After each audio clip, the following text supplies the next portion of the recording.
बेटा ਹੁਣ ਆਪਾਂ ਪੈਸ ਪੰਜਾਬ ਅਚੀਵਮੈਂਟ ਸਰਵੇ ਜਾਂ ਨੈਸ਼ਨਲ ਅਚੀਵਮੈਂਟ ਸਰਵੇ ਦੀ ਤਿਆਰੀ ਕਰਨ ਲਈ ਥੋੜ੍ਹੀ ਜਿਹੀ ਕੋਸ਼ਿਸ਼ ਕਰਨ ਜਾ ਰਹੇ ਹਾਂ। ਮੈਂ ਸਰਕਾਰ ਵੱਲੋਂ ਭੇਜੇ ਗਏ ਬੇਟਾ 6ਵੀਂ ਤੋਂ 8ਵੀਂ ਤੱਕ ਦੇ ਮੈਥ ਦੇ ਕੁਝ ਸਵਾਲ ਉਹਨਾਂ ਨੂੰ ਹੱਲ ਕਰਕੇ ਤੁਹਾਨੂੰ ਭੇਜ ਰਿਹਾ ਤਾਂ ਜੋ ਤੁਸੀਂ ਤਿਆਰੀ ਕਰ ਸਕੋ ਇਸ ਲੋਕਡਾਊਨ ਦੇ ਪੀਰੀਅਡ ਦੇ ਵਿੱਚ। ਧਿਆਨ ਨਾਲ ਦੇਖਣਾ ਸਾਰਿਆਂ ਨੇ। क्वेश्चन है हेठ लिखिया विचों किहड़ा समय का मूल एक दिन के बराबर है which of the following is equal to 1 day. तो सब तो पहले पता होना चाहिए कि एक दिन दे विच साडे कोल एक दिन विच साडे कोल घंटे हुंदे ने बेटा 24 तो इन्हां 24 घंटियां नूं मिनटां विच बदलना होवे तो 24 नूं 60 नाल गुणा किया जाता है क्योंकि एक घंटे दे विच 60 मिनट होंदे ने। हुण इन्हां मिनटां नूं सैकेंड विच बदलना होवे तो इन्हां मिनटां नूं फिर 60 नाल गुणा किया जाता है क्योंकि एक मिनट विच 60 सैकेंड होंदे ने।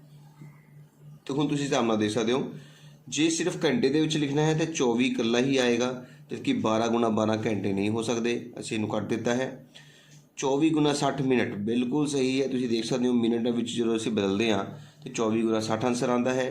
24 गुणा 12 गुणा 60 सैकेंड नहीं होंदा 24 गुणा 60 गुणा 60 सैकेंड होंदा है। ये भी साडा कटिया गया तो 1/360 क्यों नहीं होंदा क्योंकि एक साल विच 365 दिन होंदे ने 1/365 आना चाहिए सीगा एक दिन नूं दिखाउण वास्ते। तो बी ऑप्शन साडा बिल्कुल सही ऑप्शन होएगा। अगला सवाल देखो ध्यान नाल। हेठा दित्तियां विचों किहड़ियां दशमलव संख्यावां घटदे क्रम विच हन which of the following decimal numbers are in descending order. घटदा क्रम की होंदा है सब तो वड्डा फिर तो छोटा फिर तो छोटा।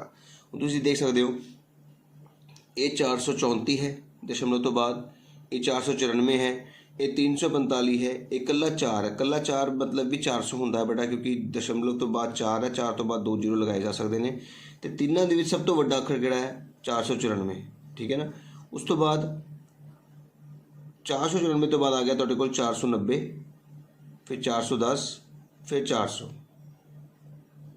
ठीक है ना। इधर देखो 345 तो बाद 330 300 फिर 400 आ गया गलत हो गया ठीक है ना। ये छोटा है इस तो बाद वड्डा आ गया जबकि डिसेंडिंग ऑर्डर साडे कोल सी वड्डा उस तो छोटा फिर उस तो छोटा फिर उस तो छोटा 400 फिर 300 फिर 400 आ गया। इसका मतलब सिर्फ यही साडा आंसर हो सकता है ऑप्शन। याद रखना है जिहड़ा अखर सब तो वड्डा है फिर उस तो छोटा फिर उस तो छोटा फिर उस तो छोटा। तुसीं कम ध्यान नाल देखियो कि दशमलव तो बाद 3 अखर ने तो तुसीं 3 बना लेने अपने आप ही जीरो लगा के अगे। ये 494 है 490 बन जाएगा 410 ये 2 जीरो लगाएंगे 400 तो क्लीयर हो जाएगा कि किहड़ी चीज़ किहड़ी रकम वड्डी तो छोटी हो रही है। हुण अगला सवाल देखना है। हेठा दित्ती संख्या रेखा नूं देखो look the following number and then जवाब मंग रहा है कि हेठा दित्ते विचों किस दा मूल सब तो ज़्यादा होगा विच of the following has the maximum value. हुण तुसीं ध्यान नाल देख सकते हो मान लो कि जीरो जीरो दिता है जीरो तो बाद एक हुंदा है तो जीरो तो पहला -1 हुंदा सारिਆਂ ਨੂੰ पता है। जे मैं ए का मुल -1 तो बी का मुल 1 मान लवां तो हुण सवाल नूं हल करा तो तुसीं देख सकते हो ए का मुल मैं मन्निया है -1 तो बी का मुल मन्निया है +1 तो मेरा आंसर आ गया है 0। बी की थां लिखना है 1 फिर माइनस का निशान है फिर ए की थां लिखना है -1 तुसीं देख सकते हो माइनस माइनस प्लस हो गया है 1 जमा 1 साडे कोल कितना आंदा है 2। ए गुणा बी मतलब 1 गुणा -1 तुहाडे कोल आ गया है -1 ए बटा बी -1 ए है बी 1 है। हुण तुसीं देख सकते 0 वड्डा है 2 वड्डा है -1 वड्डा है या -1 वड्डा है साफ पता लगे सानूं 2 साडा वड्डा है जो कि साडा आंसर होएगा सवाल दा। चौथा सवाल देखो बड़ा ध्यान नाल। चौथे सवाल दे विच सानूं कहा गया है कि -1 नूं -1 नाल फिर -1 नाल गुणा करनी है तो 200 वारी करनी है। याद रखो जे किसी भी रकम नूं सेम रकम नूं 200 वारी गुणा करिए तो इट मीन -1 गुणा 200 ही हो सकता है। जे -1 नूं असीं 200 -1 गुणा -1 200 वारी करना तो -1 की घात 200 हो जाती है। सॉरी बेटा जिदा -1 गुणा -1 की घात 2 होंगी है जो 3 वारी गुणा करेंगे 3 होंगी है जो 200 वारी करेंगे तो 200 होंगी है। हूँ इस गल का याद रखना कि माइनस रकम के उपर जी घात है जो जिस्त है ईवन है तो माइनस खत्म हो जाता है। तो एक दे घात जिन्नी मर्जी हो एक ही आंसर आता है इसका मतलब इसका आंसर क्या आएगा 1 जो कि तुहाडा आंसर होएगा। हाँ जेकर -1 नूं जोड़िए याद रखना बेटा गुना विच घात वधदी है तो जोड़ विच की होंदी है -1 गुणा 560। इस गल का ध्यान रखना है जे किसी रकम नूं असीं गुणा करी जावांगे सेम रकम नूं 2 गुणा 2 गुणा 2 गुणा 2 गुणा 10 वारी तो 2 की घात 10 लिखनी है। लेकिन जे आपां 2 जमा 2 2 जमा 2 2 जमा 2 लिख रहे हैं 10 वारी तो 2 ਨੂੰ 10 ਨਾਲ गुणा करनी है। तो मैं -1 ਨੂੰ 560 ਨਾਲ गुणा की है, साडा आंसर आ गया है -560 जो कि इस सवाल का आंसर होएगा। उम्मीद कर रहे तुम समझ आ रही होगी कि गुणा विच घात लिखनी है तो जोड़ विच गुणा करनी है। अगला सवाल फिर देखो जोड़ विच ही है, -10 जमा -10 जमा -10 कितनी बारी 20 बारी, इसका मतलब -10 ਨੂੰ 20 ਨਾਲ गुणा किया जाएगा। तो x पता करने लई असी -10 गुणा 20 करांगे जो कि साढ़े को आ गया है -200। तो y पता करने लिए असी 10 जमा 10 है तो 10 ਨੂੰ 20 ਨਾਲ गुणा करांगे तो y साढ़े को आ गया है 10 गुणा 20 साढ़े को +200। ਹੁਣ ਤੁਸੀਂ देख सकते हो कि जे आप x जमा y पता करते हैं तो साढ़े को -200 तो जमा 200 आ जाता है। तो -200 जमा 200 का आंसर कितना होता है 0। इसका मतलब साडा सी ऑप्शन बिल्कुल सही आंसर होगा जो कि इस सवाल का आंसर है। बेटा ध्यान नाल देखना सारे ने, याद रखना है कि जदों भी रकमां नूं गुणा करते हैं सेम रकम नूं तां घात विच लिखते हैं जिन्नी वारी गुणा कर रहे हैं, तो जे जो रकमां नूं जोड़ रहे हैं तो पहली रकम नूं जिन्नी बार जोड़ रहे हो उस नाल गुणा कर देनी है। -1 गुणा 560 -10 गुणा 20 10 गुणा 20। जो एक्स ते वाई का मुल निकल गया उन्होंने जोड़ लिया तो साडा आंसर आ गया। अगला सवाल बिल्कुल सेम ही है बेटा, -1 ਨੂੰ ਹੁਣ गुणा करने बेटा कितनी बारी 20 बारी, ਇਹਦਾ मतलब x पता करने ਲਈ ਅਸੀਂ -1 ਦੇ ਉੱਤੇ ਘਾਤ 20 ਲਿਖਾਂਗੇ ਤੇ y पता करने ਲਈ ਅਸੀਂ -1 ਦੇ ਉੱਤੇ ਘਾਤ 15 ਲਿਖਾਂਗੇ। ठीक है ना। पर मैं तुहानूं दस्सिया सीगा कि घात जे जिस त्या ईवन है तो एक आंसर आएगा तो जे टांक आ तो फिर -1 आंसर आएगा। ਇਹਦਾ मतलब तुहाडा एक आंसर 1 आया तो एक आंसर -1 आया। तो जे तुसीं हुण x ते y का जोड़ पता करोगे तो 1 -1 तुहाडा आंसर 0 बना देगा। तो इस तरह तुहाडा आंसर की आ गया है ए ऑप्शन तुहाडा आंसर होएगा जो कि बिल्कुल 0 है। उम्मीद कर रहे हैं कि तुसीं क्वेश्चन समझ आ रहे हैं। तुहानूं 7 क्वेश्चन साडे हो चुके हैं। अगला सवाल देखो, हुण बेटा क्वेश्चन आ रहा है कि 7 गुणा 9 जमा 1/9 याद करना। बोर्ड मास रूल असीं याद किया सीगा। बोर्ड मास रूल की कहता है, पहला bracket of divide multiply add ते सम। तो पहला जोड़ तो पहला गुणा होती है बेटा, इस करके जोड़ नहीं करनी, पहला गुणा करनी है। 9 7 63 जमा 1/9 64/9 साडा आंसर आ रहा है। जिसनूं असीं मिश्रित रूप दईए तो तुसीं देख सकते हो 64 ਨੂੰ 9 ਨਾਲ भाग करांगे 9 7 63 तो किद्दां लिखते हैं मिश्रित रूप, इस रकम नूं विचकार लिखते हैं फिर ब्रैकेट लाइन लगा देंगे 1/7।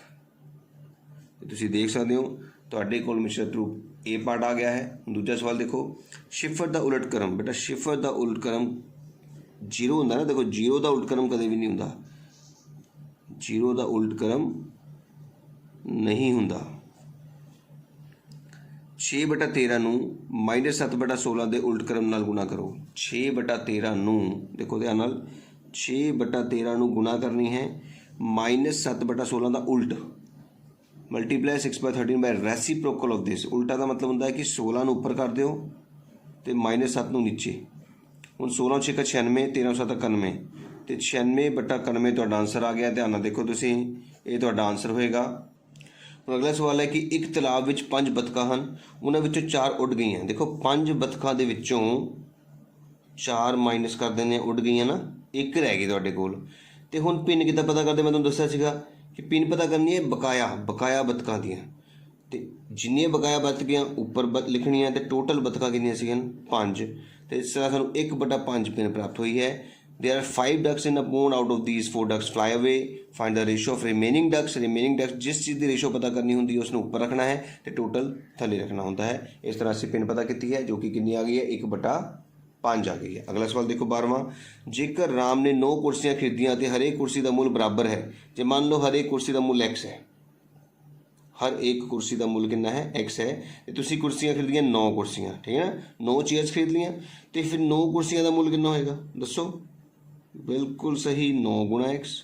जे एक कुर्सी 100 रुपए की है तो 9 900 दी होंदी है ना, गुणा करते हैं आप। तो जे एक कुर्सी तुहाडे कोल x रुपए की है तो 9 कुर्सियां कितनी दी होणगियां 9x रुपए दी। उसने कुर्सियां खरीदण ते 7605 रुपए खर्चे। मतलब टोटल खर्चा जो सानूं असीं दस रहे 9x वो किहदे बराबर है 7605 के बराबर है। इसका मतलब x किहदे बराबर होएगा 7605/9 दे। 9 नीचे आ गया ना, याद रखना है कि जदों भी तुसी, मैं तुहानूं पहलां भी दस्सिया सीगा कि 9 एक उसने 9 कुर्सियां 7605 की खरीदियां तो एक कुर्सी किन्ने की खरीदी होगी। तो जे आप इस तरह सोची यूनिटरी मैथड तो भी सानूं पता लगता है कि जे 9 कुर्सियां तुसी 7605 की खरीदोगे तो एक कुर्सी खरीदण लई किन्ने दी होएगी 7605 भाग 9, क्योंकि जो वड्डे तो छोटे विच आंदे आ यूनिटरी मैथड कहता है कि जे 9 कुर्सियां इन्ने दी है तो एक कुर्सी इनू भाग करके पता लगता है। हुण 7605 नूं असीं 9 नाल भाग करांगे। हुण भाग करनी सारिਆਂ ਨੂੰ आउंदी है, ध्यान नाल देखियो। 7605 ਨੂੰ ਅਸੀਂ 9 ਨਾਲ ਭਾਗ ਕਰਾਂਗੇ। 9 ਦਾ ਬੜਾ ਪੜਦਾ 9 8 72, बकाया 4 ऊपर उतार लिया 0, 9 चौका 36, बकाया 4 ऊपर उतार लिया 5, तो 9 5 45, बिल्कुल सही, भाग पूरी हो गई। ਇਹਦਾ मतलब 845 रुपये की वो एक कुर्सी होएगी जो कि साढ़े को बी ऑप्शन है। उम्मीद कर रहे हैं कि तुम समझ आई होएगी। गल का ध्यान रखना है, जो भी तुहानूं कहा गया है कि 9 कुर्सियां इन्ने रुपए दी ने तो एक कुर्सी किन्ने दी होएगी, तुसीं भाग करनी है। जे एक कुर्सी इन्ने दी है तो 9 कुर्सियां किन्ने दी होएगी तो गुणा करनी है, क्योंकि छोटे तो वड्डे वल जाइए तो गुणा होंदी है। अगला सवाल देखो, शीला ने कमीज लिए इन्ना मीटर कपड़ा खरीदिया तो कुर्ते लिए इन्ना मीटर कपड़ा खरीदिया, तो उसने टोटल कितना कपड़ा खरीदिया। Sheela buys this cloth for shirt and this cloth for kurta, how much cloth she buys. तो की करांगे, जोड़ांगे ना। जे तुसीं अपनी कमीज लिए इन्ना कपड़ा खरीद लियो और कुर्ते लिए इन्ना, तो टोटल कपड़ा कड्ढण लई असीं की करांगे, जोड़ करांगे। इसदा मतलब 1/2 जमा 2/4 होएगा। सब तो पहला असीं की करांगे, अपने मिश्रित रूप नूं खत्म करांगे। 2 एकम 2 पहला गुणा होंदी है फिर जुड़दा है। 2 एकम 2 तो 1 3, 3/2 जमा 4 दूनी 8, 8 विच एक जोड़िया 9, 9/4। हुण किस तरीके नाल असीं सॉल्व करांगे, ध्यान नाल देखना तुसीं। 4 दूनी 8, 4 तिए 12 जमा 9 दूनी 18, 18 ते 12 नूं जोड़िया 30 बन गया। 30/8 दोने जिसने अद्धा करो, 15/4 तुहाडा आंसर होएगा। तुसीं देख सकते हो 15/4 हजे कोई भी नहीं है, सारे मिश्रित रूप दे विच ने, ते 15/4 नूं असीं मिश्रित रूप दिंदे हां। देखो ध्यान नाल, 15 ते 4 नूं भाग कीता, 4 तिए 12, बकाया बच गए 3। तो दस्सिया असीं किद्दां मिश्रित रूप लेना है। 4 तुहाडा विचकार हुंदा है,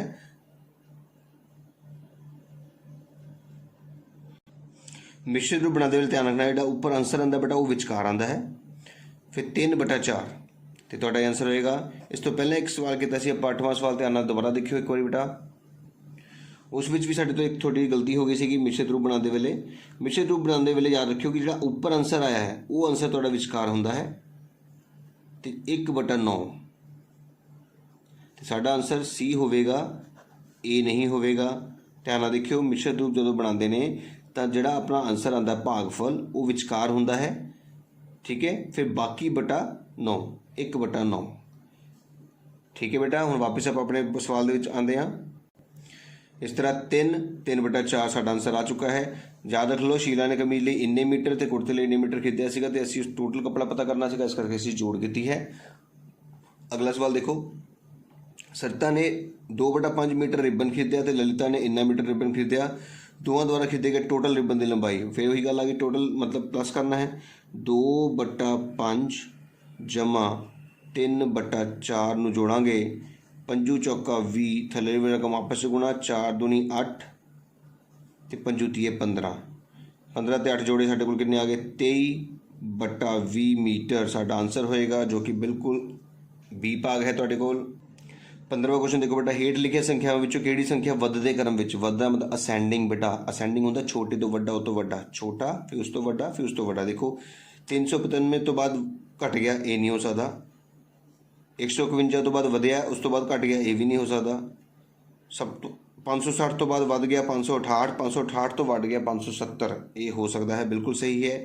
तो यही साडा ऑप्शन है, छोटा उस तो वड्डा उस तो वड्डा, इसनूं कहने हैं वधदा क्रम। 15 क्वेश्चन हो गए ने बेटा। अगला सवाल देखो, 16वां क्वेश्चन है, मेरे कोल 671 रुपये हैं, इन्हां विचों मैं 258 का खिडौना खरीद लिया है, तो हुण मेरे कोल कितने पैसे बचे। ये तो बहुत सौखा सवाल हो गया। 671 दे विचों असीं जिन्ने पैसे खर्च कर लए ने 258, उसनूं माइनस कर दांगे, है ना। हुण 1 दे विचों 8 माइनस नहीं हुंदा, तो असीं हासिल ले लिया। 11 दे विचों 8 गए, दसो शाबाश, 3, वेरी गुड। इत्थे बकाया रह गए 6, 6 दे विचों 5 गए 1, ये 6 विचों 2 गए 4, 413 रुपये साढ़े कोल बच गए ने, जो कि इस सवाल का आंसर होएगा सी ऑप्शन। संख्या 107 ਨੂੰ ਹੇਠ ਲਿਖਿਆ ਵਿੱਚੋਂ किस तरह लिखा जा सकता? 107 ਕੀ ਹੁੰਦਾ बेटा? 107 ਹੁੰਦਾ ਹੈ ਸਾਡੇ ਕੋਲ 100 ਦੇ ਵਿੱਚ ਜਮਾ 7 है ना, तो ਤੁਸੀਂ देख सकते हो। तो डी ऑप्शन साडा बिल्कुल सही ऑप्शन होएगा। मैं हेठा दिते गए फलों विचों 2 किलो सेब, सेब कितने खरीदने आ देखो साडे कोल सेब आया, ਅਸੀਂ 2 किलो खरीद लेने। अद्धा किलो अंगूर, अंगूर अद्धा किलो खरीदे ने। तो 3 किलो अमरूद, ਅਸੀਂ 3 किलो खरीदे ने। तुसीं देख सकते हो। ਹੁਣ जे ये 40 रुपये किलो आ तो अद्धा किलो तुहानूं 20 रुपये के मिलणगे, है ना। तो जे 120 रुपये किलो आ तो 2 किलो किन्ने दे होणगे? इस गल का ध्यान रखना है।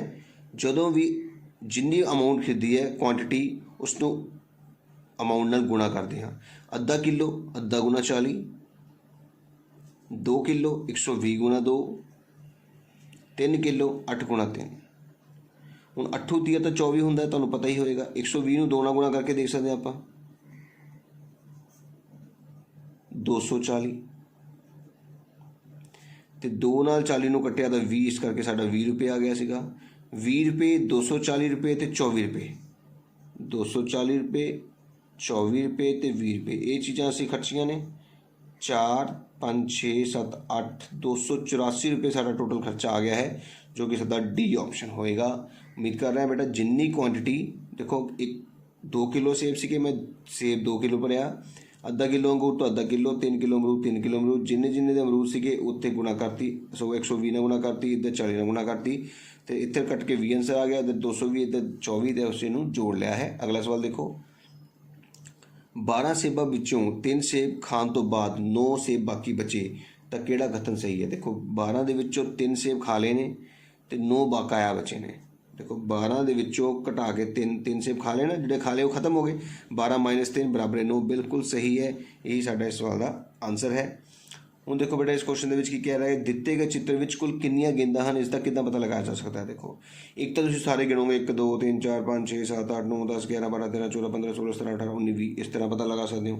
एक होर तरीका भी होंगे बेटा, जिद्दां तुसीं अपनी असैंबली के कहा जाए ना बच्चे गिनो, तो तुसीं की करते हो, टोटल नंबर ऑफ लाइनां कितनियां देखो, 1 2 3 4 5, 5 खड़वियां लाइनां आ गई गुणा। हुण लेटवियां लाइनां कितनियां? 1 2 3 4, तो इस तरह भी असी पता लगा सकते हैं। 5 गुणा 4 नाल भी पता लगाया जा सकता है। ये तरीका भी होंदा है कि गिनन का। समझ लगी गल? खड़वियां लाइनां कितनियां ने ते लेटवियां लाइनां कितनियां ने, उन्होंने गुणा कर दो तां भी असी गिनती कर सकते हाँ, जेकर इस तरतीब वाल खड़ा होवे बंदा। हुण कहता है कि हेठ लिखी संख्या विचों किहड़ी संख्या नाल पिंड दे सारे अनुपात समान हो जाएंगे।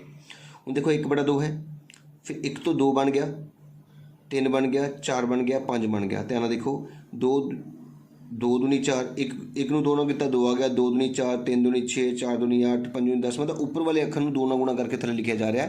तो 36 दूनी कितना होंदा तुसीं देख लैंदे आ। 36 नूं जे 2 नाल गुणा करांगे तो साडे कोल आंदा है 72। लगी गल समझ? तुसीं ध्यान नाल ऊपर वाली रकम तो थल्ले वाली रकम दे विच रिलेशनशिप देखना है कि 5 तो 10 बन गया, 4 तो 8 बन गया, इसका मतलब 5 गुणा 2 10, 4 गुणा 2 3 गुणा 2 2 गुणा 2 1 गुणा 2, तो इधर भी 36 गुणा 2 कर दिता गया है। अगला सवाल, किहड़ी संख्या सब तो छोटी है? हुण तुसीं संख्या सब तो छोटी है, which of the following is lowest. हुण तुहानूं मैं दस्सिया हुणे कि बॉडमास रूल जो हुंदा है ਉਹਦੇ ਵਿੱਚ ਪਹਿਲਾਂ ਭਾਗ ਹੁੰਦੀ है, फिर मल्टीप्लाई, फिर ऐड, फिर सबट्रैक्ट।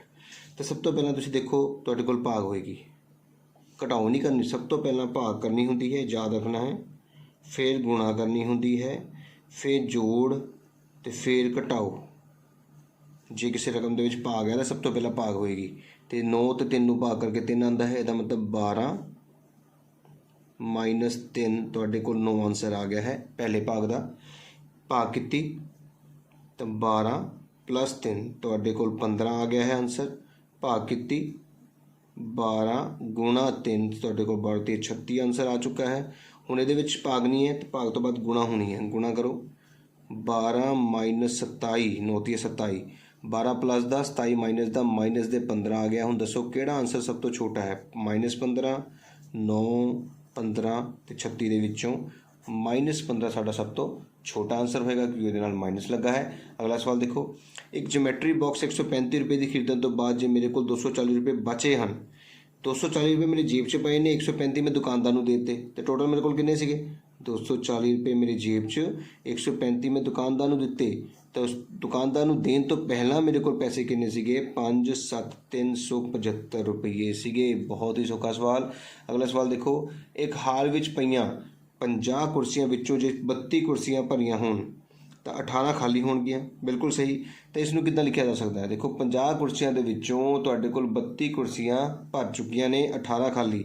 50 ਵਿੱਚੋਂ 32 ਕੁਰਸੀਆਂ ਭਰ ਗਈਆਂ ਤਾਂ ਮਾਈਨਸ ਕਰਕੇ ਕਿੰਨੀਆਂ ਬਚ ਗਈਆਂ? 18। ਬਿਲਕੁਲ ਸਹੀ, ਸੀ ਆਪਸ਼ਨ ਤੁਹਾਡਾ ਆਂਸਰ ਹੋਏਗਾ, ਕਿਉਂਕਿ 50 ਦੇ ਵਿੱਚ 32 ਜੋੜ ਕੇ 18 ਕਦੇ ਵੀ ਨਹੀਂ ਆਉਂਦਾ, ਭਾਗ ਕਰਕੇ ਵੀ ਨਹੀਂ ਆਉਂਦਾ, ਜੋੜ ਕੇ ਵੀ ਨਹੀਂ ਆਉਂਦਾ, ਇੱਕੋ ਹੀ ਰਕਮ ਆਂਸਰ ਹੋਏਗਾ। ਸਭ ਤੋਂ ਵੱਡੀ ਸੰਖਿਆ ਚੁਣੋ।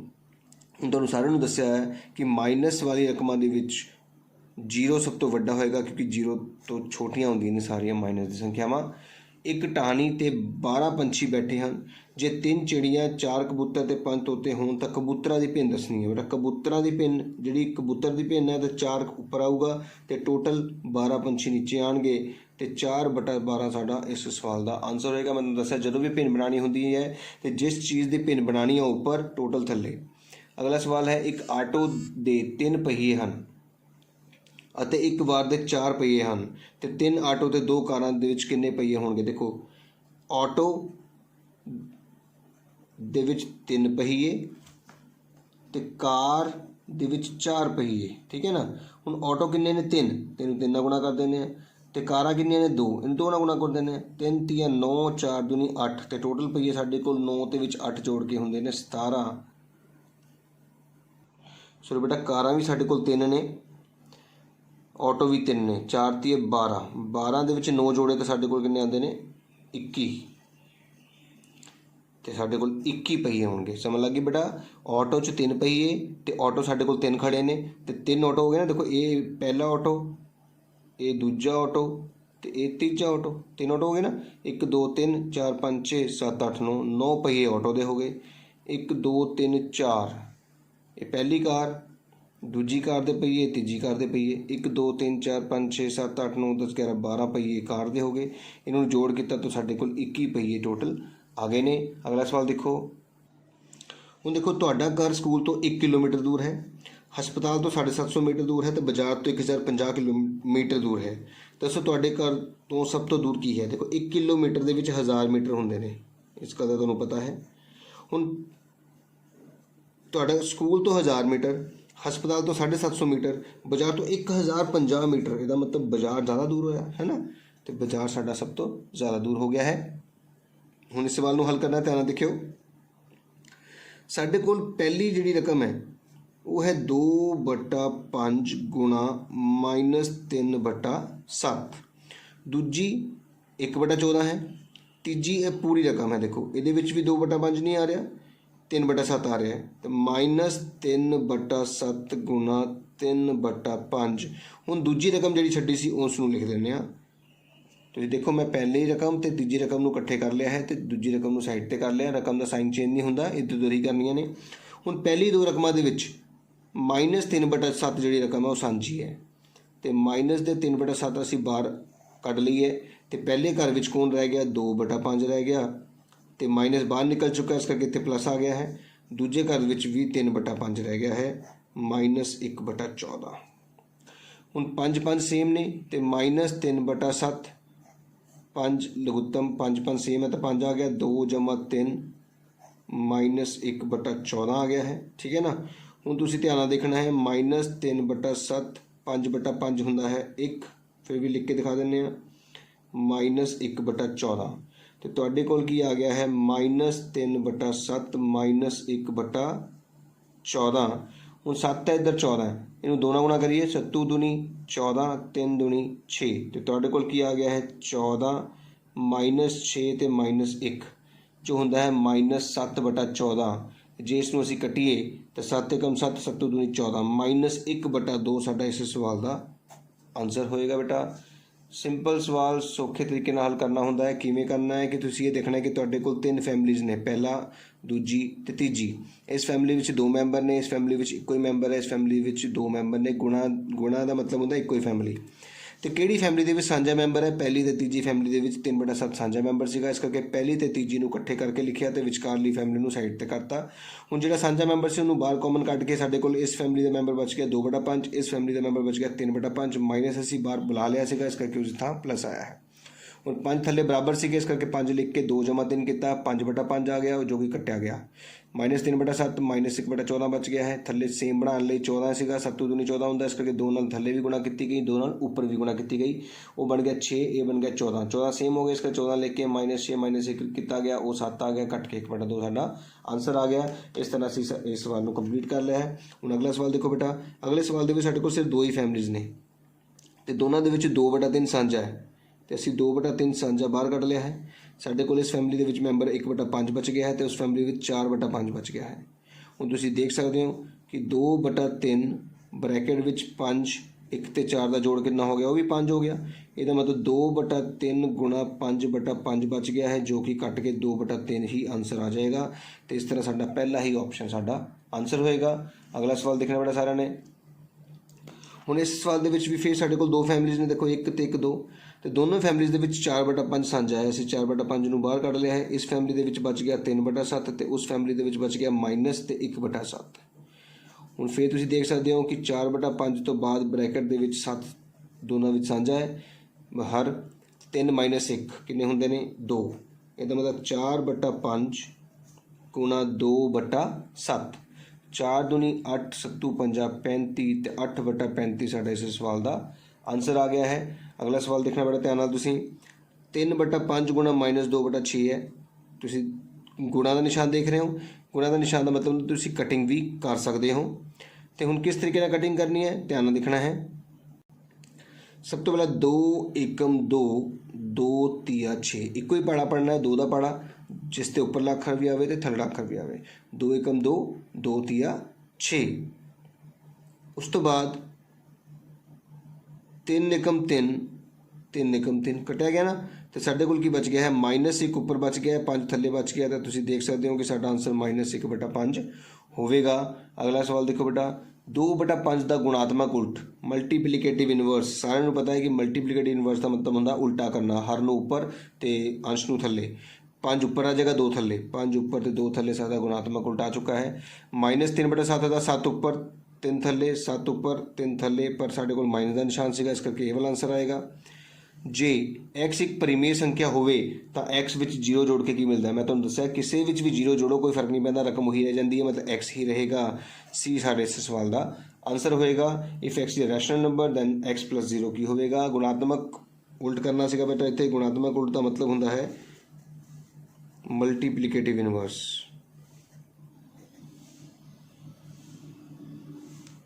ठीक है बेटा, मल्टीपल इनवर्स तो समझ लग गई ना कि 7 ਉੱਪਰ 3 ਥੱਲੇ, ਮਾਈਨਸ ਚਾਹੇ ਉੱਪਰ ਲੱਗੇ ਥੱਲੇ ਲੱਗੇ ਉਹਦਾ ਕੋਈ ਫਰਕ ਨਹੀਂ, ਬਸ ਤੁਸੀਂ ਹਰ ਨੂੰ ਉੱਪਰ ਤੇ ਅੰਸ਼ ਨੂੰ ਥੱਲੇ ਕਰਨਾ ਹੁੰਦਾ, ਇਸ ਕਰਕੇ -7/3 ਤੁਹਾਡਾ ਆਂਸਰ ਹੋਏਗਾ।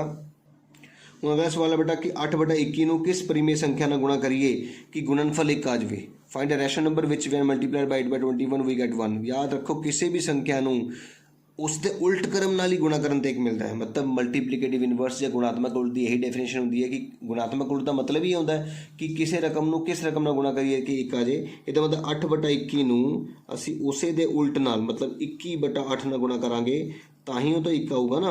ਇਹਦਾ ਮਤਲਬ ਸਾਡਾ ਆਂਸਰ ਕੀ ਹੋਏਗਾ? 21/8 ਤੇ ਤੁਹਾਡਾ ਆਂਸਰ C ਆਪਸ਼ਨ ਹੋਏਗਾ।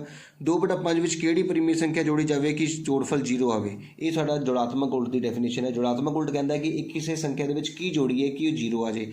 ਇਹਦਾ ਮਤਲਬ 2/5 ਦੇ ਵਿੱਚ ਉਸੇ ਦਾ ਹੀ ਰਿਣਾਤਮਕ ਭਾਗ ਉਸੇ ਦਾ ਨੈਗੇਟਿਵ ਜੋੜਾਂਗੇ ਤਾਂ ਹੀ ਉਹ ਸਾਡੇ ਕੋਲ ਕੱਟ ਕੇ 0 ਆਊਗਾ। ਇਹਦਾ ਮਤਲਬ 2/5 ਦਾ ਆਂਸਰ -2/5 ਹੋਵੇਗਾ। ਯਾਦ ਰੱਖਣਾ ਹੈ ਕਿ ਜਦੋਂ ਵੀ ਤੁਹਾਨੂੰ ਪੁੱਛਿਆ ਜਾਵੇ ਗੁਣਾ ਕਰਨ 'ਤੇ 1 ਆਵੇ ਤਾਂ ਗੁਣਾਤਮਕ ਉਲਟ ਕਰਨਾ ਹੈ, ਤੇ ਜੇ ਜੋੜਨ 'ਤੇ 0 ਆਵੇ ਤਾਂ ਜੋੜਾਤਮਕ ਉਲਟ ਕਰਨਾ ਹੈ। -3/8 ਗੁਣਾ -7/13 ਦਾ ਉਲਟ ਕਰਮ ਕੀ ਹੋਏਗਾ? ਪਹਿਲਾਂ ਇਹਨੂੰ ਤੋਂ ਸੋਲਵ ਕਰ ਲਈਏ। ਮਾਈਨਸ ਤੇ ਮਾਈਨਸ ਪਲੱਸ ਹੋ ਗਿਆ, 7 ਤੀਆ 21 ਤੇ 13 ਨੂੰ ਅਸੀਂ 8 ਨਾਲ ਗੁਣਾ ਕਰਕੇ ਦੇਖਦੇ ਹਾਂ। ਜੇ 13 ਨੂੰ ਅਸੀਂ 8 ਨਾਲ ਗੁਣਾ ਕਰਾਂਗੇ 8 ਤੀਆ 24, 4 ਉੱਪਰ 2, 8 ਏਕਮ 8 ਤੇ 2 10, 104 ਆਉਂਦਾ ਹੈ। ਹੁਣ ਇਹਦਾ ਉਲਟ ਕਰਮ ਕਰਨਾ ਹੈ ਅਸੀਂ, ਤੇ ਇਹਦਾ ਉਲਟ ਕਰਮ ਕੀ ਹੋ ਜਾਏਗਾ? 104/21। ਤੁਸੀਂ ਦੇਖ ਸਕਦੇ ਹੋ 104/21 ਸਾਡੇ ਕੋਲ A ਆਪਸ਼ਨ ਦੇ ਵਿੱਚ ਹੈ। ਜੇ x ਦਾ ਉਲਟ ਕਰਮ y ਹੋਵੇ ਤਾਂ y ਦਾ ਉਲਟ ਕਰਮ x ਹੋਵੇਗਾ। ਅੰਡਰਸਟੂਡ ਹੈ ਕਿ ਜੇ x ਦਾ ਉਲਟ ਕਰਮ y ਹੈ ਤੇ y ਦਾ ਉਲਟ ਕਰਮ ਵਾਪਸ x ਹੋ ਜਾਏਗਾ। ਹੁਣ ਇਸ ਸਵਾਲ ਦੇ ਵਿੱਚ ਫਿਰ ਸਾਡੇ ਕੋਲ ਦੇਖੋ ਦੋ ਫੈਮਿਲੀਜ਼ ਆ ਗਈਆਂ ਨੇ, ਦੋਨੇ ਫੈਮਿਲੀਜ਼ ਦੇ ਵਿੱਚ 3/7 ਸਾਂਝਾ ਹੈ। ਅਸੀਂ 3/7 ਨੂੰ ਸਾਂਝਾ ਬਾਹਰ ਕੱਢ ਲਿਆ ਹੈ। ਪਹਿਲੀ ਫੈਮਿਲੀ ਦੇ ਵਿੱਚ ਬਚਿਆ ਹੈ 2/5, ਦੂਜੀ ਫੈਮਿਲੀ ਦੇ ਵਿੱਚ ਸਾਡੇ ਕੋਲ ਸਾਡੇ ਕੋਲ ਬਚ ਗਿਆ 1/5। ਤਾਂ ਤੁਸੀਂ ਦੇਖ ਸਕਦੇ ਹੋ ਕਿ 3/7 ਬ੍ਰੈਕਟ ਦੇ ਵਿੱਚ 5 ਲਘੁੱਤਮ ਤੁਹਾਡਾ ਸੇਮ ਆ ਗਿਆ ਹੈ। 2 ਜਮਾ 1 ਕਿੰਨੇ ਹੁੰਦੇ ਨੇ 3। ਇਹਦਾ 3/7 ਗੁਣਾ 3/5, 3 ਤੀਆ 9, 7 ਪੰਜਾ 35। 3/7 ਗੁਣਾ 3/5 ਇਹੀ ਤੁਹਾਡਾ ਆਂਸਰ ਆ ਗਿਆ ਹੈ, ਬਿਲਕੁਲ ਸੇਮ। ਅਗਲਾ ਸਵਾਲ ਦੇਖੋ, -4/5 ਜਮਾ 4/5। ਦੇਖੋ ਇੱਕ ਸੇਮ ਰਕਮ ਘਟਾਓ ਜੀ, ਸੇਮ ਰਕਮ ਪਲੱਸ ਦੇ ਵਿੱਚ ਕੱਟ ਕੇ ਆਂਸਰ ਕਿੰਨਾ ਆਉਂਦਾ ਹੈ 0 ਆਉਂਦਾ ਹੈ। ਇਹ ਤਾਂ ਤੁਹਾਨੂੰ ਪਤਾ ਹੀ ਹੈ। ਹੁਣ 3/7 ਦੀ ऋणात्मक परिमेय संख्या, ऋणात्मक मतलब ਨੈਗੇਟਿਵ। 3/7 ਦਾ ਨੈਗੇਟਿਵ ਪਾਰਟ ਕੀ ਹੋਏਗਾ -3/7। ਤੁਸੀਂ ਦੇਖ ਸਕਦੇ ਹੋ ਤੁਹਾਡਾ ਆਂਸਰ ਆ ਚੁੱਕਾ ਹੈ। 6/13 ਨੂੰ 12/13 ਦੇ ਉਲਟ ਕਰਮ ਨਾਲ ਗੁਣਾ ਕਰਨੀ ਹੈ। ਧਿਆਨ ਨਾਲ ਦੇਖੋ, 6/13 ਨੂੰ ਗੁਣਾ ਕਰਨਾ ਹੈ ਪਰ ਕਿਹਦੇ ਨਾਲ? ਇਹਦੇ ਉਲਟ ਕਰਮ ਨਾਲ। 13 ਉੱਪਰ 12 ਥੱਲੇ, 13 ਕੱਟੇ ਗਏ। 6 ਏਕਮ 6, 6 दूनी 12, ਤਾਂ ਉੱਪਰ 1 ਬਚ ਗਿਆ, ਥੱਲੇ 2, 1/2 ਤੁਹਾਡਾ ਆਂਸਰ ਹੋਏਗਾ। ਬੀ ਆਪਸ਼ਨ ਤੁਹਾਡਾ ਆਂਸਰ ਆ ਗਿਆ ਹੈ। ਹੁਣ ਇਸ ਸਵਾਲ ਦੇ ਵਿੱਚ ਫਿਰ ਦੇਖੋ ਗੁਣਾ ਵੀ ਆ ਗਈ, ਜੋੜ ਵੀ ਆ ਗਈ। ਤੁਹਾਨੂੰ ਮੈਂ ਦੱਸਿਆ ਪਹਿਲਾਂ ਗੁਣਾ ਹੁੰਦੀ ਹੈ। 4 ਏਕਮ 4, 7 ਨਾਮ 63, 4/63 ਜਮਾ ਬਚਿਆ 4/7। ਹੁਣ 63 ਤੇ 7। ਹੁਣ ਉਸਨੇ ਸਵਾਲ ਨੂੰ ਹੱਲ ਕਰਨ ਨੂੰ ਸਾਨੂੰ ਕਿਹਾ ਹੈ, ਧਿਆਨ ਨਾਲ ਦੇਖਣਾ ਹੈ। ਜਿਸ ਨੂੰ ਅਸੀਂ ਹੱਲ ਕਰੀਏ ਤਾਂ ਇਸ ਨੂੰ 9 ਨਾਲ ਗੁਣਾ ਕਰਨੀ ਪਏਗੀ, 9 7 63, ਇਸ ਨੂੰ ਵੀ 9 ਨਾਲ ਗੁਣਾ ਕਰਨੀ ਪਏਗੀ। ਤਾਂ 63 ਸਾਡੇ ਕੋਲ ਸੇਮ ਹੋ ਗਿਆ ਹੈ। 4 ਜਮਾ 36, 40/63 ਸਾਡੇ ਕੋਲ ਆਂਸਰ ਆਇਆ, ਜਦਕਿ ਕੋਈ ਵੀ 40/63 ਆਂਸਰ ਨਹੀਂ ਹੈ। 40/49 ਹੈ। 4 दूनी 8, 8/63 ਹੈ। ਇਹ ਵੀ ਨਹੀਂ ਹੋ ਸਕਦਾ, ਇਹਨੂੰ ਵੀ ਕੱਟ ਦਿਓ, ਇਹਨੂੰ ਵੀ ਕੱਟ ਦਿਓ। 4/63 ਵੀ ਨਹੀਂ ਹੈ। 40/63 ਇਹਨੂੰ ਵੀ ਕੱਟ ਦਿਓ, ਤਾਂ ਆਂਸਰ ਇਹੀ ਹੋਏਗਾ। ਇਸ ਨੂੰ ਕਿੱਦਾਂ ਬਣਾਇਆ ਗਿਆ ਹੈ ਦੇਖੋ ਧਿਆਨ ਨਾਲ। ਇਸ ਫੈਮਿਲੀ ਤੇ ਇਸ ਫੈਮਿਲੀ ਦੇ ਵਿੱਚ ਇਹਦੇ ਨਾਲ ਕੁਛ ਨਾ ਤਾਂ ਗੁਣਾ 1 ਹੀ ਹੋਏਗਾ ਨਾ। ਜੇ 4/7 ਅਸੀਂ ਸਾਂਝਾ ਬਾਹਰ ਕੱਢ ਲਈਏ ਤਾਂ ਸਾਡੇ ਕੋਲ 1/9 ਤੇ ਜਮਾ ਇਹਦੇ ਵਿੱਚ 1 ਬਚੇਗਾ। ਬਿਲਕੁਲ ਸਹੀ, ਇਹੀ ਸਾਡਾ ਇਸ ਸਵਾਲ ਦਾ ਆਂਸਰ ਹੋਏਗਾ। ਅਗਲਾ ਸਵਾਲ ਦੇਖੋ ਤੁਸੀਂ ਧਿਆਨ ਨਾਲ, 1/5 ਗੁਣਾ 2/3 ਜਮਾ -4/5 ਦਿੱਤਾ ਗਿਆ ਹੈ। ਹੁਣ ਇਸ ਸਵਾਲ ਨੂੰ ਅਸੀਂ ਹੱਲ ਕਰਨ ਜਾ ਰਹੇ ਹਾਂ। ਧਿਆਨ ਨਾਲ ਦੇਖਿਓ, ਪਹਿਲਾਂ ਬ੍ਰੈਕਟ ਸੋਲਵ ਹੁੰਦੀ ਹੈ, ਬੋਰਡ ਮਾਸ ਦੀ ਸਭ ਤੋਂ ਪਹਿਲਾਂ B ਆਉਂਦਾ ਹੈ। ਤੇ ਅਸੀਂ 1/5 ਨੂੰ ਸੇਮ ਲਿਖ ਲਿਆ ਹੈ, ਗੁਣਾ ਬ੍ਰੈਕਟ ਨੂੰ ਹੱਲ ਕਰਨ ਜਾ ਰਹੇ ਹਾਂ। 5 ਤੀਏ 15, 5 दूनी 10, 4 ਤੀਏ 12 ਮਾਈਨਸ ਦਾ।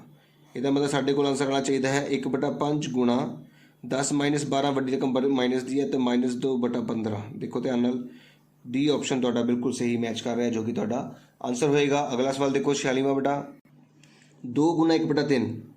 ਹਮੇਸ਼ਾ 2 ਨੂੰ ਉੱਪਰ ਵਾਲੇ 2 ਦੇ ਥੱਲੇ ਕੁਛ ਨਹੀਂ ਹੈ ਤਾਂ 1 ਹੋਏਗਾ ਨਾ। ਉੱਪਰ ਵਾਲੇ ਨੂੰ ਉੱਪਰ ਵਾਲੇ ਨਾਲ ਗੁਣਾ ਕਰਨੀ ਹੁੰਦੀ ਹੈ, ਨੀਚੇ ਵਾਲੇ ਨੂੰ ਨੀਚੇ ਵਾਲੇ ਨਾਲ। 2/3 ਤੁਹਾਡਾ ਇਸ ਸਵਾਲ ਦਾ ਆਂਸਰ ਆਏਗਾ ਬੇਟਾ। -1 1/7 ਦਾ ਗੁਣਾਤਮਕ ਉਲਟ, ਪਹਿਲਾਂ ਇਸ ਦੀ ਮਿਸ਼ਰਿਤ ਰੂਪ ਨੂੰ ਤੋੜਨਾ ਹੋਏਗਾ। 7 ਏਕਮ 7 ਥੱਲੇ ਵਾਲੇ ਗੁਣਾ ਕਰਦੇ ਹਾਂ, ਫਿਰ 1 ਜੋੜਦੇ ਹਾਂ। 7 ਏਕਮ 7 ਤੇ 1 8 ਮਾਈਨਸ ਤੇ 8/7 ਆ ਗਿਆ। ਹੁਣ ਇਹਦਾ ਉਲਟ ਕਰਮ ਕਰਨਾ ਹੈ। ਇਹਦਾ ਉਲਟ ਕਰਮ ਕੀ ਹੋਏਗਾ? 7 ਉੱਪਰ 8 ਥੱਲੇ। तो माइनस कितने भी लग सकता है, चाहे ऊपर चाहे थले, तुहाडी मर्जी है। तो हुण तुसीं देख लो 7 ਉੱਪਰ ਤੇ 8 ਥੱਲੇ ਨਾਲ माइनस होना चाहिए। 7 ਉੱਪਰ 8 ਥੱਲੇ पर माइनस नहीं है, 7 ਉੱਪਰ 8 ਥੱਲੇ माइनस हैगा, तो ये तुहाडा आंसर होएगा। -3/5 ਵਿੱਚ ਕਿਹੜੀ ਪ੍ਰੀਮੀਅਰ ਸੰਖਿਆ ਜੋੜੀ ਜਾਵੇਗੀ 0 ਆ ਜਾਵੇ। मैं ਤੁਹਾਨੂੰ ਹੁਣੇ ਸਮਝਾਇਆ कि ਜਦੋਂ ਵੀ ਜੋੜਫਲ 0 ਲਿਆਉਣਾ ਹੋਵੇ ਤਾਂ ਜੁੜਾਤਮਕ ਉਲਟ ਕਰਦੇ ਹਾਂ, मतलब साइन चेंज ਕਰਦੇ ਹਾਂ। 3/5 ਮਾਈਨਸ ਦਾ ਹੈ ਤਾਂ ਤੁਸੀਂ ਪਲੱਸ ਦਾ 3/5 ਤੁਹਾਡਾ ਆंसर ਹੋਏਗਾ, क्योंकि माइनस के 3/5 ਦੇ ਵਿੱਚ ਅਸੀਂ प्लस के 3/5 जोड़ांगे, ताइयों कट के 0 आंसर आएगा।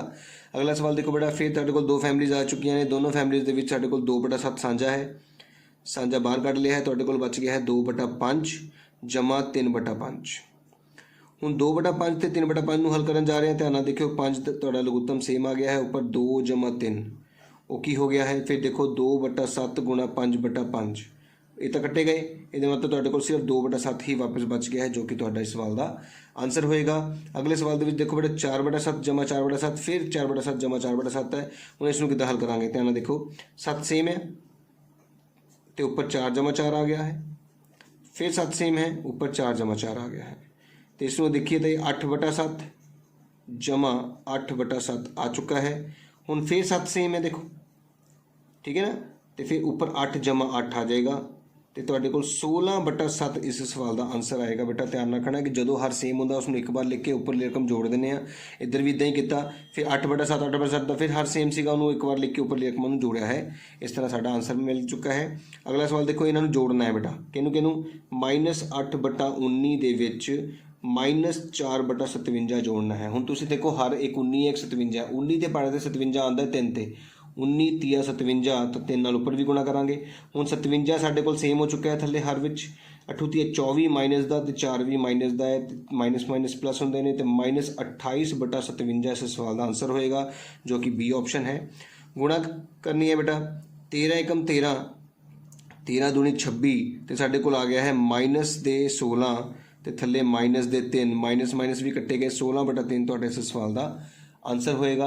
अगला सवाल देखना बेटा एक का गुणात्मक उल्ट एक ही होंदा है तो वो थोड़ा आंसर आ चुका है। -2 नालों वड्डी संख्या सारे को पता है -2 नालों वड्डी संख्या 0 होएगी क्योंकि माइनस की रकम तो वड्डी 0 होंदी है। -1 ते 1 के विचकार कितनियां परिमेय संख्यावां हो सकदियां हन। How many rational numbers between -1 and 1। याद रखो परिमेय संख्या अनगिणित हो सकदियां ने अनंत हो सकदियां ने क्योंकि असीं कदे 10 कदे 5 पता करदे हां 8वीं क्लास दे विच। इन्हां विचों किहड़ियां 1/4 का दशमलव रूप है। हुण 1/4 का दशमलव रूप पता करने लई किद्दां करदे हां। देखो तुहानूं पता ना 1 रुपये का चौथा हिस्सा है। हुण तुसीं दसो कि 1 रुपये का चौथा हिस्सा तुहाडे कोल 25 पैसे होंदे ने ना तो तुहाडे कोल 25 पैसे 0.25 इहदा दशमलव रूप होवेगा। किहड़ी परिमेय संख्या अपने उल्ट क्रम के बराबर होंदी है 1। हुणे आपां उपर कीता सी 1 का उल्ट क्रम 1 ही होंदा है। इस तरह साढ़े 57 क्वेश्चन कंप्लीट हो गए हैं बेटा। अगला सवाल देखो। उम्मीद करता बेटा कि तुहानूं ये सारे 57 क्वेश्चन चंगी तरह समझ आए होंगे। जेकर मेरी वीडियो तो वधिया लगी होवे तो तुहानूं समझ आ रहा है तो जरूर उसनूं लाइक करियो कमेंट करियो। तो जेकर मेरे चैनल नूं हजे तक सबसक्राइब नहीं किया तो पैस ते नैस की पंजाब अचीवमेंट सर्वे तो नैशनल अचीवमेंट सर्वे की तैयारी करने लई मैं होर वीडियोज़ बना के तुहानूं सेंड करूँगा। जेकर तुसीं मेरे चैनल नूं हजे तक सबसक्राइब नहीं किया जरूर सबसक्राइब कर दिओ ताकि मेरी सारी वीडियोज़ तुहानूं तुहाडे फोन ते शो हो सकन। थैंक यू बेटा।